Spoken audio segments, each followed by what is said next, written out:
இன்று எருசலேம் உலகின் கவனத்தின் மையமாக இருக்கு. டெம்பிள் மவுண்ட் பூமியின் மிகவும் விவாதமான இடம். அங்க யூதர்கள் இப்போது தயாராகி கொண்டிருக்கிறாங்க. தேர்ட் டெம்பிள், மூன்றாவது ஆலயம் மீண்டும் எழ வேண்டும் என்று. தி டெம்பிள் இன்ஸ்டிடியூட் ஏற்கனவே புனித பாத்திரங்களையும் ஆசாரியார்களின் ஆடைகளையும் பலிபீடங்களையும் தயாரா செஞ்சுட்டு இருக்காங்க. ரெட் ஹைஃபர் கூட இஸ்ரேல்ல காத்துட்டு இருக்கு. ஒரு பழி நடந்துருச்சுன்னா ஆலயம் மீண்டும் எழும்பும் பாதை திறந்துவிடும். இது தீர்க்க தரிசனத்தின் நிறைவேற்றுமா இல்ல கடைசி நாட்களின் தொடக்கமா? இந்த தேர்ட் டெம்பிள் மர்மத்தை புரிஞ்சுக்க நாம காலத்தை பின்னோக்கி போகணும். வாங்க முதல் ஆலயத்திலிருந்து பார்க்கலாம்.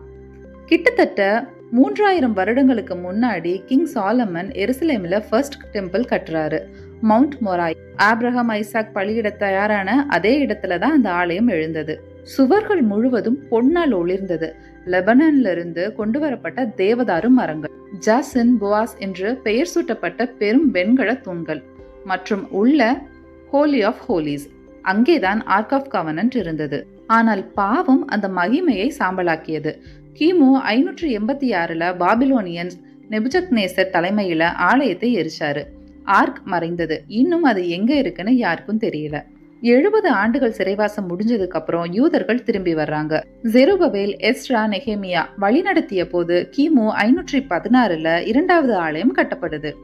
அது சாலமன் கட்டிய ஆலயத்தை காட்டிலும் சிறியதா தான் இருந்தது. குறைந்த மகிமை கொண்டதுன்னு நினைச்சாங்க. ஆனா தீர்க்கதரிசி ஹாகாய் சொன்னாரு, இந்த இல்லத்தின் மகிமை முந்தையதை விட மேன்மையானதாக இருக்கும்னு. அந்த வார்த்தை நிறைவேறியது. தங்கத்தால் அல்ல, மாம்சத்தால். இயேசு கிறிஸ்து அதே ஆலயத்துல போதித்தார், குணப்படுத்தினார், சுத்தமாக்கினார். அவர் சொன்னார், என் பிதாவின் இல்லம் ஜெப இல்லமாக இருக்க வேண்டும்னு. ஆனா கிபி 70 ரோம படைகள் டைட்டஸ் தலைமையில ஆலயத்தை இடிக்கிறாங்க. இயேசு சொன்ன மாதிரியே தீர்க்க தரிசனம் போலவே ஒரு கல் மற்றொரு கல் மேல நிலைக்காது அப்படின்னு. அதுல இருந்து இன்னைக்கு வரைக்கும் டெம்பிள் மவுண்ட்ல ஆலயம் இல்லை. ஆனா தீர்க்க தரிசனங்கள் முடிஞ்சதில்ல. இன்னும் பல யூதர்கள் நம்புறாங்க மூன்றாவது ஆலயம், தேர்ட் டெம்பிள் கட்டப்பட வேண்டும்னு. அப்போதான் மேசையா வருவாரு. டெம்பிள் இன்ஸ்டிடியூட் ஏற்கனவே தயாரா இருக்கிறாங்க. ஆனா இன்னும் ஒரு விஷயம் பாக்கி இருக்கு, அதுதான் ரெட் ஹைஃபர். ஆனா என்னாகமம் 19 தேவன் கட்டளையிடுறாரு, பிழை இல்லாத எந்த வேலைக்கும் பயன்படுத்தப்படாத சிவப்பு கிடாரி பலியிடப்பட வேண்டும். அதன் சாம்பல் தண்ணீரோடு கலந்ததால் ஆசாரியர்களும் மக்களும் பரிசுத்தப்படுவார்கள். இது இல்லாம ஆலயத்தோட சேவை ஆரம்பிக்க முடியாது. பல ஆண்டுகளா ஒரு பூரணமான ரெட் ஹைஃபர் கிடைக்கல. ஆனா இன்று டெக்சாஸ்ல இருந்து கூட சில ரெட் ஹைஃபர்ஸ் இஸ்ரேலுக்கு கொண்டு வரப்பட்டுள்ளன. இவை இப்போது எருசலேமில் மிக கடுமையான பாதுகாக்கப்பட்டு வருது. சட்டப்படி இந்த பழி மவுண்ட் ஆஃப் ஆலிவ்ஸில், ஒலிவமலையில் டெம்பிள் மவுண்டை நோக்கி நடக்க வேண்டும். அந்த நாள் வந்துவிட்டால் ஆலயம் மீண்டும் எழும்பும் பாதை திறக்கப்படும். ஆனா அதுக்கு முன்னாடி இன்னொரு இடத்தையும் பார்க்கணும். டெம்பிள் மவுண்டன் நேரா எதிரே கிழக்கே உயர்ந்து நிற்கும் ஒரு மலைதான் ஒலிவமலை. இதுவே தாவீது அழுது ஏறி சென்ற மலை. இதுவே இயேசு உலக முடிவை பற்றி தீர்க்க தரிசனங்கள் சொன்ன இடம். இதுவே தேவன் கைது செய்யப்படும் முன் துன்பத்தோடு ஜெபித்த மலை. மேலும் அவரது பரலோக ஏற்றம் நடந்த மலை. பைபிள்ல என்ன சொல்லுதுன்னா, 2ஆம் வருகையிலும் அவர் மீண்டும் இந்த மலையிலேயே நிற்பார்னு. இதுல உண்மை என்னன்னா, பண்டைய காலத்துல ரெட் ஹைஃபர் பழி ஒலிவமலையின் மேல் தான் நடத்தப்பட்டது. ஏன்னா அது நேரா ஆலயத்தை நோக்கி இருக்கு. பழியில் இருந்து கிடைக்கும் சாம்பல் ஆலய சுத்திகரிப்பிற்கு பயன்படுத்தப்படுது.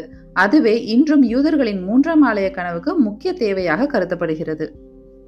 முதல் ஆலயம் அழிக்கப்பட்டது, 2வது ஆலயம் இடிந்தது. ஆனால் 3வது ஆலயம் விரைவில் எழும் என்று பலர் நம்புகிறார்கள். யூதர்கள் அதை எதிர்பார்க்கிறார்கள். கிறிஸ்துவர்கள் அதை கடைசி நாளில் அறிகுறியாக பார்க்கிறார்கள். உலகம் முழுவதும் டெம்பிள் மவுண்டை நோக்கி பார்த்து கொண்டிருக்கிறது. ஆனால் உண்மையான ஆலயம் கைகளால் கட்டப்பட்ட கல்லில் அல்ல, அது நமது தேவனாகிய இயேசு கிறிஸ்துவில் இருக்கிறது. தேவன் இப்போதும் தன் மக்களுடன் வாசம் பண்ணுகிறார். 3 ஆலயங்களும் ஒரு வாக்குத்தத்தமும்.